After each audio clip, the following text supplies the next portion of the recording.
कौन से बॉर्डर से आ पाएंगे, कौन से नई दिल्ली में आ पाएंगे, क्या समय सीमा रहेगी, कितने दिनों तक ये रेगुलेशंस जो है वो लागू होंगे, तो इस पर क्लैरिटी।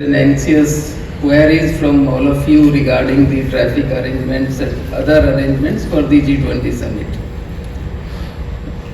देखिए, first I'll speak in Hindi, our national language.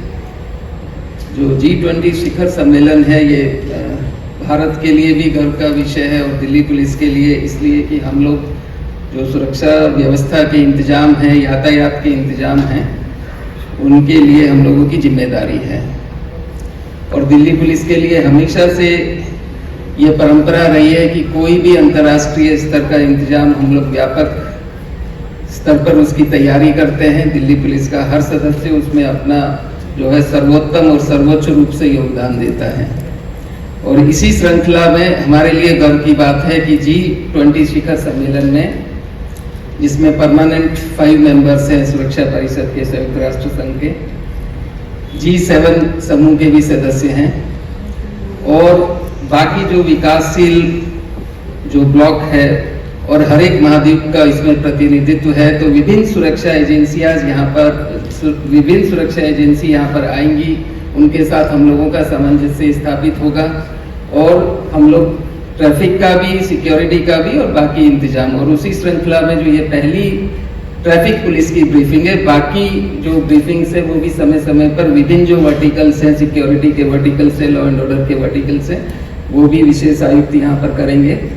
तो पहली ब्रीफिंग में हम लोग बताना चाहेंगे, जो भी जिज्ञासा है, जो भी कौतूहल है अगर आपका, कि किस तरह का जो यातायात का इंतजाम रहेगा। और उसी श्रृंखला में हमने एक विस्तार से जो है ट्रैफिक एडवाइजरी तैयार की है, जो ट्रैफिक एडवाइजरी आज हम रिलीज कर देंगे इसके बाद में। उसमें हमने प्रयास किया है कि जो भी सेवा हो, एक यातायात के जितने भी अंग होते हैं, अगर आप बस से जाना चाहते हैं, आप एयरपोर्ट की सर्विसेज इस्तेमाल करना चाहते हैं, आप टैक्सी की सर्विसेज इस्तेमाल करना चाहते हैं, एसेंशियल सर्विसेज की जो सेवाएं हैं एम्बुलेंस के साथ साथ, सभी के लिए हमने क्या क्या निर्देश तैयार किए हैं और साथ के साथ उसके लिए क्या इंतजाम किए हैं, कहाँ पर हम लोग नियमन करेंगे, कहाँ पर हम लोगों का जो है रेगुलेशन रहेगा और कहाँ पर प्रतिबंध अगर कहीं पर हम करना चाहेंगे टेम्परेरी पीरियड्स के लिए, वहां पर करेंगे। पहली प्रेजेंटेशन स्टार्ट कीजिए। देखिए, जो हम एक वर्चुअल हेल्थ हम लोग लॉन्च करेंगे आज से, और इसका जो पब्लिक व्यू है आपको कुछ दिनों में जो ट्रैफिक अलर्ट्स के साथ मिलता रहेगा। जैसा मैंने पहले बताया कि अगर आपको ट्रांसपोर्टेशन सर्विसेज का इस्तेमाल करना है, ट्रैफिक अरेंजमेंट्स के बारे में आपको जानकारी लेनी है, जो कुछ मैप्स के बारे में आपको जानकारी लेनी है, हमारी एक ट्रैफिक सेंटिनल ऐप है जो काफ़ी टाइम से चल रही है, उसके बारे में जानकारी लेनी है, और साथ के साथ सोशल मीडिया के बारे में अगर जानकारी लेनी है, पुलिस सर्विसेज के बारे में जानकारी लेनी है, मेडिकल एम्बुलेंस फैसिलिटीज जिसके बारे में मैंने बताया, और ट्रैफिक अपडेट्स के बारे में जानकारी लेनी है। For the users of English language, I will translate in English. We will have a comprehensive virtual help desk for all the users, those who are visiting Delhi as a delegates also, as a tourist also, as well as citizens of Delhi, as well as other outsiders who are coming to Delhi. We will be launching a virtual help desk. As the screen shows, we will providing information about various services, including transportation services. In transportation services, if you want to know about how you have to commute from airport to the venue or to the various hotels, or if you want to go to certain markets, or if you want to visit hospitals, there will be link in the help desk. Our major focus is how we can provide better services and information to the users, especially concerned with the G20 summit. Traffic arrangements, as far as traffic arrangements is concerned, we will be issuing a detailed traffic advisory. We will be giving you information about the various available. Say the main summit venue is in New Delhi, so there will be restrictions in the NDMC area, or we call the New Delhi Police District, which will be a controlled zone in which the authorized vehicles or the identified visitors will be allowed. But in the controlled zone, as well as the rest of the Delhi, metro services will be allowed throughout. It means if you want to come to New Delhi and visit New Delhi at any place, you can come by metro. There will be no restrictions to come by metro for any individual. Secondly, there will be restrictions beyond the NDMC area. That is the ring road area, beyond the NDMC area. If we say, then we can use all available modes of transport, whether it is buses, whether it is taxi, whether it is TSR, including the metro services. And all these restrictions will come in place from 7th night, 7 और 8 की रात से हम लोग restrictions इनको लागू कर देंगे. Another major restriction will be commercial vehicles, especially the heavy commercial vehicles will be restricted from the borders of Delhi. Heavy goods vehicle, medium goods vehicles, however, any vehicle which is carrying essential goods or involved in essential services, we will be allowing them throughout, including the medical services, including the ambulance services. There will be no restriction on the movement of ambulance or the medical services or the people who are needing the medical assistance coming by whatsoever mode of transport. For that, we are establishing a special ambulance assistance control room, which will have a dedicated helpline and which will have the dedicated staff. We have identified 20 junctions in and around New Delhi area, which we have analyzed and which we have identified, thinking that at these junctions invariably these ambulances will cross, and in case it is required that they need help or assistance, we will provide them the assistance and try to provide the green corridor also. At any give them an alternative, or we will allow them to cross. Movement of the VVIPs also, even during the movement of the Honorable Prime Minister also, we have on several times allowed ambulances coming to AIMS or RML or to the Army Hospital. In this traffic advisory, we have provided the link to the suggested routes also, suggested roads also for the railway station also, for traffic regulation, medical emergency, IGI airport, DTC buses. Beyond ring road, DTC buses, city bus services will operate. In NDMC area, buses will not operate. Same way, metro services will operate throughout. As I earlier said, restrictions for the commercial vehicles will be there. Besides, there will be certain other instructions for the movement of the general public. Now there will be curiosity, say suppose if I want to go to the airport by my personal car only. And normally we use CX-Agan or the parts of New Delhi. But if you want to go, say, in the first instance, we will advise that please use airport express line, metro line for going to the airport or reaching to any place. Metro will be the best services, easy service available. But in case still we want to go by, say, our own personal car to the airport, so we advise that plan your journey in advance, and there will be route divergence. Say if you are staying in south of Delhi, you can go via the outer ring road or the MG road. There will be directions available to reach the airport. Or say if you want to go from Model Town to the airport, you can go from Model Town to use Rani Jhansi flyover, then go to the Dwarka, then UER2 and come back to the service lane of the NH48. All these routes are described in detail in the traffic advisory. Services, how you can use this virtual help desk, it will take you to the tour of various services available, say by metro, by bus, taxi, airport and hotels to convention center. This will be for the delegates or the tourists who are visiting the capital city. The north-south corridor also and east-west corridor also. Say if you are staying in north, want to go to south, or if you are staying in east or west, how you can commute without getting disturbed by the regulations or the restrictions in the controlled zone of NDMC area. We will, for your assistance, will give you access to the various maps which will provide you further directions. Next. These are various other links for the cybercrime services. links will be there for the other helplines also. Next. About the medical hospitals also, how we will be providing services, those who are using ambulance services or in distress. There will be links to all the hospitals also, major hospitals. If you want to seek appointment for your emergencies, there will be a link. If you want to navigate, if you are using, say, if you want to come to RML hospital, how you can use it, and or if you want to use GB Pant hospital, or if you are wanting to use Primus hospital, or if you are wanting to use AIMS hospital, there will be no restriction. There will be navigation services available.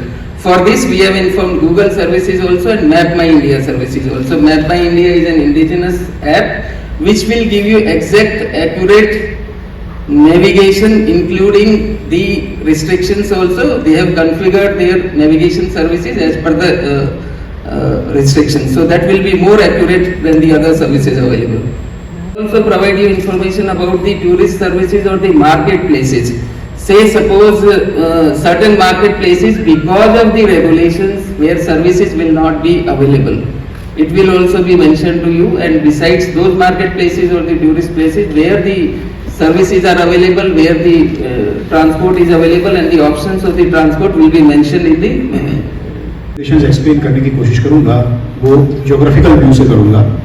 सबसे पहले हम दिल्ली की borders की बात करते हैं, बाहर से अंदर आएंगे तो सबसे पहला रेगुलेशन जो होगा वो हमारा बियॉन्ड दिल्ली बॉर्डर होगा। उसमें सबसे पहले नॉन डेस्टाइन्ड व्हीकल, जिन व्हीकल या पैसेंजर्स या कम्यूटर्स को दिल्ली में उनकी मंजिल नहीं है, उन्हें कहीं और जाना है, राजस्थान से उत्तराखंड जाना है लेकिन दिल्ली में से गुजर रहे हैं, ऐसे व्हीकल्स जो है, ऐसे कम्यूटर्स अपनी जर्नी एडवांस में प्लान कर ले, उन्हें दिल्ली में प्रवेश नहीं मिलेगा। उन्हें डाइवर्ट कर दिया जाएगा ईस्टर्न और वेस्टर्न पेरिफेरल एक्सप्रेसवे पर। नंबर 2 आता है बॉर्डर्स पर। बॉर्डर्स पर जैसे सर ने बताया आपको कि heavy goods vehicle, medium goods vehicle, light goods vehicle, ये कोई भी कमर्शियल व्हीकल जो है वो दिल्ली की बॉर्डर्स में उन दिनों में जब रेगुलेशंस इंप्लीमेंट होंगे तब वो एंटर नहीं कर पाएंगे। यहां पर हमारी border per day night vigil रहेगी।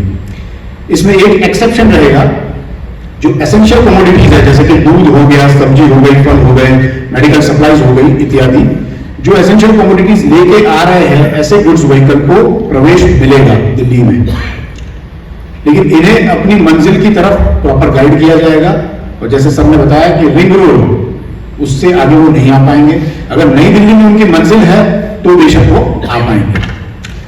इंटरस्टेट बसेस की बात करते हैं, जो दूसरे राज्यों से दिल्ली में आती है, तो ऐसी बसेस को दिल्ली की बॉर्डर में प्रवेश मिलेगा, लेकिन इनके जो टर्मिनेटिंग पॉइंट्स है, जिसे हम ISBT कहते हैं, टर्मिनस के नाम से आप फेमसली जानते हैं, सराय काली खां हो गया, कश्मीरी गेट हो गया, तो यहां तक वो नहीं आ पाएंगे। इनके अलग अलग टर्मिनेटिंग पॉइंट्स है जो कि रिंग रोड पर स्थित है, वो उससे आगे अंदर नहीं आ पाएगी ISBT सर्विस।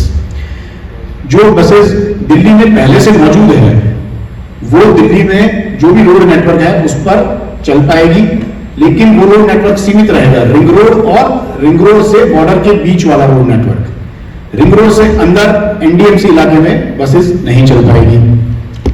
अगर हम जनरल ट्रैफिक की बात करते हैं तो बॉर्डर से जो जनरल ट्रैफिक है वो आ पाएगा, रिंग रोड तक आ पाएगा, रिंग रोड और बॉर्डर्स के बीच में वो चल पाएगा। इसमें एक एक्सेप्शन रहेगा कि जो बसेस है वो रजौरी बॉर्डर से दिल्ली में प्रवेश नहीं कर पाएगी। इसके बाद हम बात करते हैं TSR और टैक्सी की। तो TSR और टैक्सी जो है ये नई दिल्ली की सीमा में प्रवेश नहीं कर पाएगी। अब यहां पर मैं आपको इंट्रोड्यूस करूंगा, एक कंसेप्ट है कंट्रोल जोन 1, दूसरा है कंट्रोल जोन 2 और तीसरा है रेगुलेटेड जोन। जो कंट्रोल जोन 1 है ये मोटा मोटा नई दिल्ली जिला जो है, न्यू दिल्ली पुलिस डिस्ट्रिक्ट, उसके साथ मेल खाती है इसकी बॉर्डर। जो कंट्रोल जोन 2 है वो थोड़ा सा पोर्शन है सेंट्रल डिस्ट्रिक्ट का, नॉर्थ डिस्ट्रिक्ट का, जो कि राजघाट की मूवमेंट को केटर करेगा।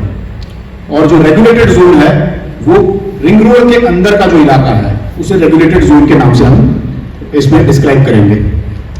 तो DSR और टैक्सी जो है वो कंट्रोल जोन 1 में एंटर नहीं कर पाएगी जब रेगुलेशन का पीरियड होगा। इसमें फिर एक्सेप्शन है, जो नई दिल्ली जिले के बाशिंदे हैं, यहाँ के बोनाफाइड रेसिडेंट्स हैं, यही उनका घर है, उनके पास ID प्रूफ है, तो वो TSR और टैक्सी का उपयोग कर पाएंगे अपने घर तक पहुंचने के लिए।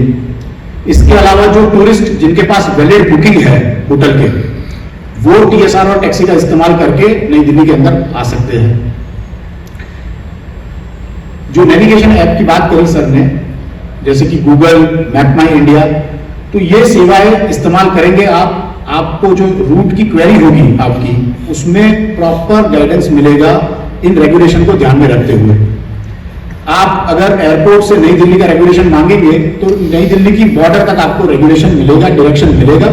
उसके बाद जो हमारा अरेंजमेंट होगा, लोकल पुलिस का अरेंजमेंट होगा, वहां पिकट पर रोका जाएगा, आदमी ने अपना आईडी प्रूफ दिखाया, वेरीफाई कर लिया गया, फिर उसकी गाड़ी अंदर जाएगी, चाहे वो प्राइवेट गाड़ी है, चाहे वो टीएसआर है, चाहे वो टैक्सी है, उसको जाने दिया जाएगा। या तो वो दूसरी कैटेगरी हो जो कि टूरिस्ट है जिसके पास वैलिड बुकिंग है, उनको भी ऐसे प्रॉपर वेरिफिकेशन के बाद अंदर जाने दिया जाएगा। एयरपोर्ट नई दिल्ली और ओल्ड दिल्ली रेलवे स्टेशन पर जो भी पैसेंजर जाएंगे या वहां से निकलेंगे, उनकी मूवमेंट को सहूलियत देने की पूरी कोशिश की जा रही है। इस एडवाइजरी में डिटेल्ड सजेस्टेड रूट्स है कि वो कौन सी तरफ से आना चाह रहे हैं, दिल्ली के कौन से क्षेत्र से वो एयरपोर्ट या नई दिल्ली रेलवे स्टेशन या ओल्ड दिल्ली रेलवे स्टेशन जाना चाह रहे हैं, तो सजेस्टेड रूट्स है। जैसा सर ने बताया कि आप ये बार बार हाईलाइट कीजिए, सभी को ध्यान में रखना है कि मेट्रो सेवाएं उपलब्ध है, सिर्फ एक मेट्रो स्टेशन पर सेवाएं उपलब्ध नहीं होगी जो कि प्रगति मैदान के बगल में है, उसके अलावा तमाम मेट्रो स्टेशन पर सुविधा उपलब्ध होगी। तो पब्लिक से यही अपील रहेगी कि सबसे पहला चॉइस वो रखे, वो मेट्रो को रखे। कहीं से भी कहीं जाना है तो आप मेट्रो का इस्तेमाल करें। जो नई दिल्ली डिस्ट्रिक्ट में कोई भी ट्रैफिक एंटर करेगा उसको रेगुलेट किया जाएगा। नई दिल्ली डिस्ट्रिक्ट की बॉर्डर्स पर पिकेट्स लगेगी, ट्रैफिक वहां होगा, लोकल पुलिस वहां मौजूद होगी। बोनाफाइड रेसिडेंट्स की मैं बात कर चुका हूं। इसके अलावा ऑथोराइज्ड व्हीकल्स जो नई दिल्ली जिले में आने के लिए अधिकृत है, इसमें शामिल होंगे जो भी सरकारी अधिकारी है जो उस दिन अपनी सेवाएं दे रहे हैं G20 समिट के लिए, या तो हाउसकीपिंग वाले जो होटल स्थित है नई दिल्ली में जहां पर डेलीगेशंस रुके हुए हैं, इन होटल्स की housekeeping, catering, waste management services, hospitals से रिलेटेड कोई भी सेवाएं या अन्य इंपॉर्टेंट इंस्टॉलेशंस जो नई दिल्ली में स्थित है, इनसे रिलेटेड कोई भी व्हीकल्स है उनका प्रॉपर वेरिफिकेशन होगा, उसके बाद वो नई दिल्ली में आ पाएंगे। मैं फिर से एक बार दोहराऊंगा कि इन सभी को वैलिड डॉक्यूमेंट्स लेके चलने पड़ेंगे, ऑथोराइजेशन लेटर्स होंगे इनके। अगर वो कॉमर्शियल व्हीकल्स है तो इनके पास इनकी परमिट होगी जो कि वैलिड होनी चाहिए। इसके बाद हम बात करते हैं सिटी बस सर्विस की, डीटीसी और डिम्स। ये दोनों बस सेवाएं रिंग रोड और रिंग रोड के बियॉन्ड चल पाएगी टुवर्ड्स बॉर्डर। नई दिल्ली डिस्ट्रिक्ट में इनकी मूवमेंट पर निषेध रहेगा। इसके साथ खास आप ध्यान रखें, मथुरा रोड आश्रम चौक से आगे की तरफ, आईटीओ की तरफ, भैरव रोड, पुराना किला रोड और प्रगति मैदान टनल, ये 4 चीजें बंद रहेगी तमाम ट्रैफिक के लिए। इस पर बस भी नहीं चलेगा, इसमें जनरल ट्रैफिक भी नहीं चलेगा। इस पर सिर्फ जो एजेंसीज रिक्वायर्ड है, जिनकी सेवाएं जरूरी है G20 समिट में, वही इन रोड का इस्तेमाल कर पाएंगे। जो कंट्रोल जोन 2 है, वो जो हमारा आईटीओ पॉइंट है, W पॉइंट, A पॉइंट से लेके आप इसे मान सकते हैं ISBT कश्मीरी गेट तक, ये पूरा इलाका रहेगा नॉर्थ साउथ में, और ईस्ट वेस्ट में सलीमगढ़ बाईपास से लेके रंजीत सिंह फ्लाईओवर तक का ये इलाका रहेगा कंट्रोल जोन 2। ये मुख्य तौर पर आपको इसमें जानने की जरूरत यह है कि ये 10 तारीख 9 और 10 के बीच की जो रात है तब से ये एक्टिवेट होगा और 10 की दोपहर को 2 बजे तक रहेगा कंट्रोल जोन 2। कंट्रोल जोन 1 जो है और रेगुलेटेड जोन, ये 7 और 8 के बीच की रात मध्यरात्रि तब से एक्टिवेट होगा और ये 10 और 11 के बीच की मध्यरात्रि तक एक्टिवेट रहेगा, कंट्रोल जोन 1 और रेगुलेटेड जोन। जैसे ही ये कंट्रोल जोन 2 एक्टिवेट हो जाता है तो नई दिल्ली रेलवे स्टेशन को अजमेर गेट साइड से रिस्ट्रिक्टेड एक्सेस हो जाएगी, ओल्ड दिल्ली रेलवे स्टेशन की रिस्ट्रिक्टेड एक्सेस हो जाएगी श्यामा प्रसाद मुखर्जी की साइड से, शांतिवन चौक पर रिस्ट्रिक्टेड एक्सेस हो जाएगी गीता कॉलोनी की साइड से, आईटीओ पर विकास मार्ग की साइड से, राजघाट चौक पर जवाहरलाल नेहरू मार्ग की साइड से और गुरु नानक चौक पर मिंटो रोड साइड से। इसके अलावा एम्बुलेंस असिस्टेंस कंट्रोल रूम की बात की साहब ने, तो ये जो है एक्टिवेट किया जाएगा 7 और 8 की मध्यरात्रि से, और इसके लिए डेडिकेटेड नंबर है 6828400604। ये एक डेडिकेटेड नंबर है जिस पर एम्बुलेंस असिस्टेंस कंट्रोल रूम को एक्सेस किया जा सकता है। इसके अलावा 112 ERSS जो है, जो हमारा स्टैंडर्ड इमरजेंसी रिस्पांस सिस्टम है, उससे भी एक्सेस होगा ये सेवा। इस सेवा में cats ambulance, directorate of health service, Delhi के प्रमुख प्राइवेट और सरकारी अस्पताल इससे जुड़े हुए हैं। इसमें समझने की 3 इंपॉर्टेंट कंपोनेंट्स है। सबसे पहला कंपोनेंट है जो हॉस्पिटल में डिप्लॉयमेंट होगी वो, और ये कैट्स और DGHS के कंट्रोल रूम में भी हमारी डिप्लॉयमेंट होगी। इसके अलावा साहब ने जैसे आपको बताया कि इंपॉर्टेंट मेजर जंक्शंस 20 आइडेंटिफाई किए गए हैं, वहां पर डिप्लॉयमेंट होगी, और 10 मोटरसाइकिल राइडर रहेंगे अलग अलग जंक्शंस पर स्थित, 24 घंटे 2 शिफ्ट में रहेंगे वो अवेलेबल। कहीं पर भी ग्रीन कॉरिडोर की डिमांड आ गई, कोई ऑर्गन ट्रांसप्लांट की बात हो गई, कोई ऑर्गन लैंड कर रहा है आउटसाइड दिल्ली से एयरपोर्ट पे, तो वो फैसिलिटी हम सीमलेस कनेक्टिविटी के साथ प्रोवाइड करेंगे। सजेस्टेड रूट्स जो है उसका ब्यौरा ट्रैफिक एडवाइजरी में डिटेल में दिया गया है। इसमें हम एड्रेस करेंगे नॉर्थ साउथ कॉरिडोर को, ईस्ट वेस्ट कॉरिडोर को, नई दिल्ली रेलवे स्टेशन की access, old Delhi railway station की access, Hazrat Nizamuddin railway station, Sarai Rohilla railway station. इसके अलावा जो एयरपोर्ट की जर्नी होगी, इसमें हम अपील करते हैं लोगों से कि एयरपोर्ट एक्सप्रेस लाइन का उपयोग करें। इसमें हमने और डिटेल लाइंस का भी जिक्र किया हुआ है कि कौन सी जगह से आप आ रहे हैं, साउथ दिल्ली से आ रहे हैं तो कौन सी लाइन ले, ईस्ट दिल्ली से आ रहे हैं तो कौन सी लाइन ले, दिल्ली के अलग अलग क्षेत्रों से आने पर कौन सी लाइन का प्रयोग किया जाए एयरपोर्ट पहुंचने के लिए, यह डिस्क्राइब किया गया है। इसके अलावा अगर रोड की जर्नी करते हैं तो हमारी तरफ से एक ये एडवाइजरी रहेगी सभी को कि आप एडवांस में चले, आपके पास टाइम होना चाहिए, और आप नेविगेशन ऐप का इस्तेमाल करें, जैसे मैप माई इंडिया और गूगल, ये आपको प्रॉपर रूट्स इसमें नेविगेशन में दिखाएंगे कि जो रूट्स बाईपास करते हैं हमारे रिस्ट्रिक्शन को, ताकि आपको मिनिमम इनकन्वीनियंस हो। सिटी बस सर्विस जो है मैं बता चुका हूं आपको कि अलग अलग जगह चलेगी, लेकिन वो रिंग रोड और रिंग रोड के बियॉन्ड चलेगी। इसके अलावा आम जनता से अपील ये रहेगी कि जो सरकार ने घोषणा की है छुट्टी की, उसका फायदा उठाने की कोशिश ये ना करें कि हम घूमने चल पड़े दिल्ली की ओर। ये नई दिल्ली में जो समिट हो रहा है ये देश के लिए बहुत महत्वपूर्ण है। ये एक ऐसा मौका है जब देश अपना कल्चरल हेरिटेज, अपनी वैल्यूज, अपनी इवेंट मैनेजमेंट स्किल्स, अपना इंफ्रास्ट्रक्चर डेवलपमेंट शोकेस करेगा। तो इसमें हर नागरिक की ये भूमिका होनी चाहिए, उसकी एक फंडामेंटल ड्यूटी है ये कि वो जो पूरा अपना ऑपरेशन करे, कंट्रीब्यूशन करे कि हमारा जो ये इवेंट है सक्सेसफुल हो, इंडिया अपना सर उठा के दिखा सके, पूरी देश दुनिया में दिखा पाए कि हमने ऐसे बड़े बड़े इवेंट्स अच्छे से ऑर्गेनाइज करने की हमारे में क्षमता है। तो लोगों से अपील रहेगी कि नई दिल्ली की तरफ घूमने ना आ जाए, यहाँ कैजुअल शॉपिंग के लिए कुछ भी अवेलेबल नहीं होगा। सरकार ने घोषणा कर दी है कि नई दिल्ली डिस्ट्रिक्ट के अंदर जो भी मार्केट प्लेसेस, प्राइवेट एस्टेब्लिशमेंट्स है वो सब क्लोज्ड होंगे। आप मेट्रो की सेवा का उपयोग करें और कहीं पे भी दिल्ली में एक जगह से दूसरी जगह जाए, नई दिल्ली को अवॉइड कीजिए। ये हमारा ऑब्जेक्टिव ये है कि लोगों को हैजल फ्री मूवमेंट हो, मिनिमम इनकन्वीनियंस हो। साथ ही साथ हमें ये भी ध्यान रखना है कि इतने बड़े जो डेलीगेशंस आ रहे हैं उनकी मूवमेंट स्मूथ होनी है, सिक्योर होनी है, कोई सिक्योरिटी हैजार्ड नहीं हो सकता है, पब्लिक सेफ्टी जरूरी है।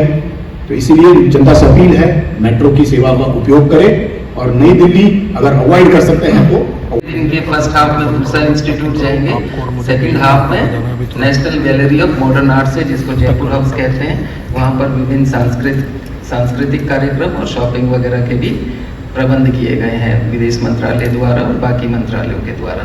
तो वो हमारे जो यातायात का इंतजाम रहेगा वो रहेगा। दूसरे दिन जब head of the states and other international delegations will visit and complete their visit to the Rajghat, उसके बाद स्पाउसेस राजघाट आएंगे।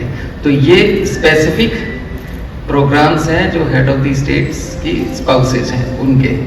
सो उसमें मिनट टू मिनट में कहीं गुंजाइश ज़्यादा रहती नहीं है। और रही बात जो आपके बाकी आसपास के जिलों की और बाकी राज्यों की अवकाश की बात है, ये उनका निर्णय है। बाकी दिल्ली के लिए इतने 3 दिन का अवकाश मुझे लगता है कि पर्याप्त है। रही बात आपने जो मार्केट्स की बात कही है, देखिए इसेंशियल सर्विसेज अगर सेवाएं हैं जहाँ पर मिल्क बूथ हैं और जो इसेंशियल सर्विसेज या इसेंशियल आर्टिकल्स देते हैं वो जो हैं, और इसके अलावा मेडिकल स्टोर्स वगैरह हैं, वो पूरी दिल्ली में खुले रहेंगे। नई दिल्ली एनडीएमसी एरिया में बाकी जो मार्केट हैं या मॉल्स हैं एनडीएमसी एरिया के अंदर वो बंद रहेंगे, जैसे रेस्टोरेंट्स वगैरह भी। अब एनडीएमसी एरिया के बाहर जितने भी मार्केट एस्टेब्लिशमेंट्स हैं वो खुले हुए हैं, वहाँ कोई रिस्ट्रिक्शंस नहीं है। Then you have Pullman in Aerocity, Pullman and Marriott, and Lodi is in South District.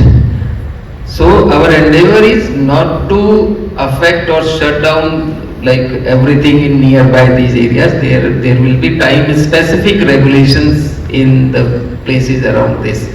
Whatever other services are available, those will be available, those will not be impacted. That is the reason the area of the controlled zone we have kept it very limited. If someone is moving from Sheraton, so yes, for the time being during that period of movement, a certain road will be affected, otherwise it will be through. All taxis, TSR, everything will be moving beyond Ring Road. As Alab has mentioned that from Rajokri till Dholapua, that stretch via Sanjay T point. So that we are keeping it a bit regulated in the sense that we want to have a free access towards the airport, unhindered access, though there will be certain regulations. But otherwise remaining stretches we will keep it free. Sir इसमें जैसे लोग इस area में रहते हैं, हमारे NDMC या इस तरह के जो है, तो उनके कोई जानकार या रिश्तेदार आता है तो इसके लिए कोई पास भी बनेगी उनके लिए स्पेशल कोई उनको भी अलाउ किया जाए इसमें, कोई ऐसा जारी करने के कोई है?